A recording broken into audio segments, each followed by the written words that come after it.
There's an empty chair across from you at breakfast. You pour 2 cups of coffee, but only one gets touched. You laugh at a memory, but there's no one there to laugh with you. Suddenly, silence becomes louder than words ever were. Love and relationships. In our youth, we chase them. In our prime, we build them. But in our golden years, we finally start to understand them. And sometimes, just when we do, it feels like it's already too late. But is it? Or is this the moment? The chapter we were always meant to write with intention? Now, before you assume this is just another old folks talk about feelings video, ask yourself this. If someone handed you a map today to a deeper connection, fewer regrets, and maybe even a bit more love, would you ignore it? Or would you follow it? Stick around. What you'll hear today might just shift the way you see love for the rest of your life. The journey, the 3 truths of lasting love.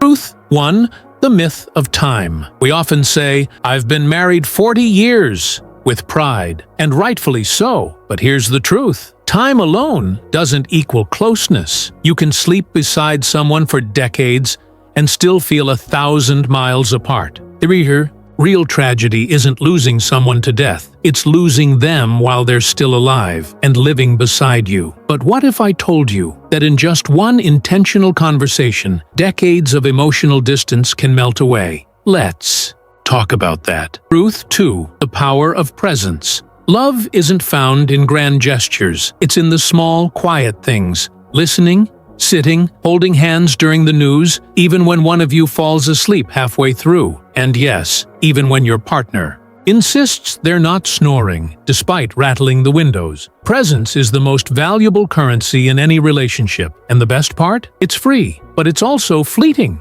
if we don't choose to spend it wisely. So how do we invest presence in a way that brings life back into our relationships, especially when routines have made things feel, well, stale? Truth 3. The courage to reconnect. You're not too old to fall in love again with your spouse, your family, or even with life itself. And if you're alone, that doesn't mean you're finished. It means you're free to build something new, meaningful, and surprisingly beautiful. And hey, don't say you're too set in your ways. If you can learn to use a smartphone, you can learn to express love again. Because here's a secret. The heart doesn't retire, it just gets wiser. Love at this age isn't about perfection. It's about presence, patience, and peace. It's the knowing glance, the warm silence, the memory shared with a squeeze of the hand. It's forgiving quickly, laughing often, and saying the words while you still can. Because if you wait for the right time to express love, that time may never come.